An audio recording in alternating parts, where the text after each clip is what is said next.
shall apply to all vessels upon the high seas and all navigable waters connected. Special rules can be made by the government of any state for specific lights or signals. Local authorities can make local navigation rules.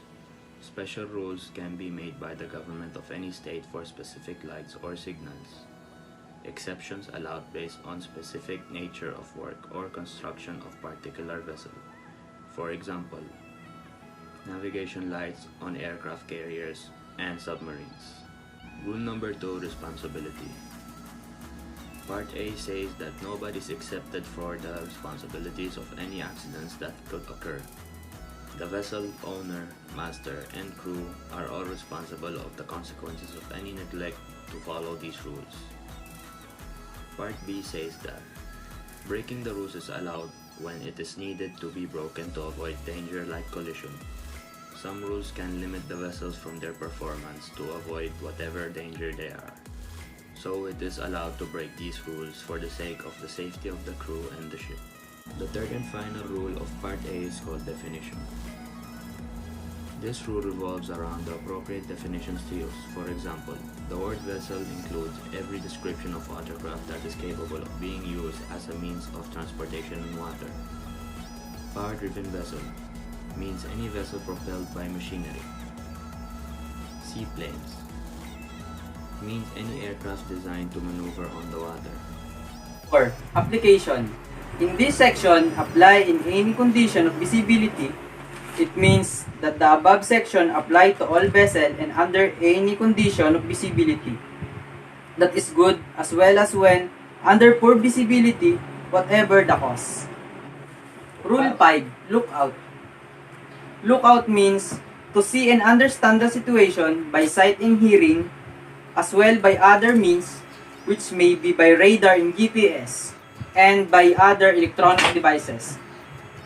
And we must 100% at the time we need a full 360 degrees lookout about what's going on our vessel. Safe speed. Safe speed.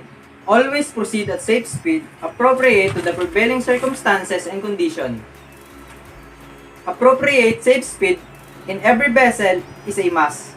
Note that if the vessel continues to have a safe speed, it can avoid such accident and will gather an appropriate action and procedure to have an effective and proper action to avoid collision. Additionally, note that any vessel that are prevailing some speed may counteract to itself, same as it can make trouble with others. If the speed is decreasing to its total safe zone and the current is strong, it may drift onto any other ship, so a low speed is out under these circumstances. Thus, safe speed is mandatory for every vessel to avoid any circumstances and to manage any emergency action without getting any injured. Rule 7. Risk of collision. Taking compass bearing is one of the most important means of determining risk of collision. Good visibility is needed to use this technique, and a series or number of bearings need to be taken. On a smaller vessel, bearing may be taken using a hand bearing. On a larger vessel, a bearing or azimuth ring is used. Radar is an aid to navigation, and its use today is mandatory and essential. The radar should be used so long as it is functional to warn the watchkeeper of the danger in as a great time interval as a radar plot to determine whether the ship would pose any hazard or not. Scanty radar information if the target has been observed once in a while then the assessment is not correct. The plot is required and the plot has to be checked by following it up by further observation. Hispac is the most important. If the bearing change for a ship at an appropriate range, then the risk factor is less. However, it has to be remembered that the change of bearing has to be appreciable, or else the CPA would be insignificant, and thus the risk would still exist. A small change should therefore view with suspicion and adopt should in the mind of the observer. Rule 8. Action to avoid a collision. Qualification of the action. The action should be positive, mean that it should result in the reduction of the risk of collision, not aggravate it, should be made in ample time, implying that the assessment should be done in time, and obviously that means that the situation should have been observed for quite sometimes and from a great distance. Distance also correlates to the time interval between the time of observation, assessment, and the time of the action. No daydreaming and then a wake-up call to take action. Be alert. Good seamanship. Here a departure may be made from the rules. If our vessel very far on the horizon, it is seen that the vessel lies behind to starboard. Also, it is noted that for own vessel to alter course to increase the CPA would mean closing in on another danger. Then note she has to be at least 30 minutes in the future. The own vessel may alter her course drastically to port for some time to increase the CPA, although it is not recommended. This action may be necessary under these circumstances. Rather than land up as in a situation where you have the vessel on your starboard and you cannot alter course any further to starboard. Rule 9. Narrow channel. No ambiguity in this rule. In this part of the rule, it is general advice. As safe and practicable leave it to the watchkeeping officer to take the ultimate decision to deviate from this rule. If due the drop or width of the ship as well as the contour of the bottom of the channel, it is not safe or it's not practicable to comply with this rule, then the watchkeeper has his common sense to guide him, keeping always safety in mind. This again is the guidelines for a small vessel as well as for sailing crafts to keep away from the ship that can safely navigate only within the narrow channel or fairway. Since the small vessels and the sailing craft can always use the shallower part of the channel, they should not impede the passage of a large ship. Also guideline against, please note it is not a fishing vessel but a fishing vessel engaged in the actual task of fishing. So no fishing in the narrow channel or fairway. Crossing vessels are warned not to cross the channel or fairway. If this crossing should come in the way of vessel proceeding along the channel, we cannot deviate due to the depth or width restriction of the channel. Sound signal have been mentioned which may be used if any doubt about the intention of either vessel. It does say that the vessel will not cross channel or fairway. She can do so as long as she does not impede the passage of a ship following the channel. Rule 10. Traffic separation scheme. Rule 10 say if you are using a traffic separation scheme, you still have to follow all the other rules. You have to go in the proper lane, just like in a car on a highway. Stay away from the separate between the lane. Join at the beginning and leave before it ends. If you must join after the beginning or leave before it ends, do it at the gradual and angle as possible. Do not give the appearance of crossing. Don't cruise unless you have to. If you do it at the right angle to the traffic. Don't use the inshore lane. Use that TSS unless your vessel is less than 20 meters long, sailing or fishing. to avoid immediate danger. Don't enter the separate zone or cross a separate lane to avoid immediate danger. Navigate with the care when near of the end of the TSS.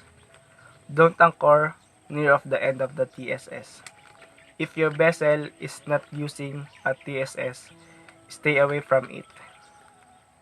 Fishing vessel must stay clear of the vessel using TSS. A vessel less than 20 meters long or a sailing vessel must not engage danger power-driven vessel using a TSS. Rule 11. Application. This rule is under by Part B, Steering and Sailing. Section 2. Conduct of vessel inside of one of another. Rule in this section apply to the vessel inside of the rule of another. Rule 12. Sailing vessel. When both vessels have wind of the same side, the vessel which is the windward shall keep out of the way of the vessel which is the leeward. Collar rule number 13, overtaking. This rule concerned about the vessels that are traveling in the same direction but have a different speed. Also, this rule concerned about the vessel is overtaking, which is the faster one, and also the overtaken vessel, which is the slower one. This rule also concerns that if we have doubt or have a difficult in deciding whether what is the situation is all about, we have to assume that is an overtaking and act accordingly. Now also, this rule concern about the overtaking vessels, wherein no matter what the situation looks like, you must keep out of the way until we pass and clear of the overtaken vessel completely. Collar rule number 14, head-on situation. This rule concerns about the two power-driven vessels that are meeting head-on and there is a risk of collision. The both vessels should alter to starboard side so that they will pass to their boat port side to port side. This rule also concerns if that you are not sure whether it is a crossing or a head-on situation, you must assume that it is an head-on situation and alter your course to starboard. There are also some scenarios in this kind of rule, in this particular rule, that there are some vessels with the following current has the right of way and has to propose the manner of passage. Collar rule number 15, crossing situation. This rule concerns about the power-driven vessels that are crossing paths and there is a risk of collision. Then the vessel that has the other coming from their starboard side has to keep out of the way of the other vessel. And lastly, this rule number 10 concerns about altering course to starboard is advisable to cross behind the other vessel. Crossing ahead is prohibited because, if you cross ahead, there is a chance and high risk of collision. So it is advisable that the vessel must take to the stern part of the other vessel. Rule number 16, action by the giveaway vessel. Every vessel which is directed to keep out of the way of another vessel shall, so far as possible, take early and substantial action to keep well clear. Rule number 17, action by the stand-on vessel. Where one of the two vessels is to keep out of the way, the other shall keep her course and speed. The later vessel may, however, take action to avoid collision by her maneuver alone. as soon as it becomes apparent to her that the vessel required to keep out of the way is not taking appropriate action in compliance with these rules. Rule number 18. Responsibilities between vessels. The later vessel may however take action to avoid collision by her maneuver alone.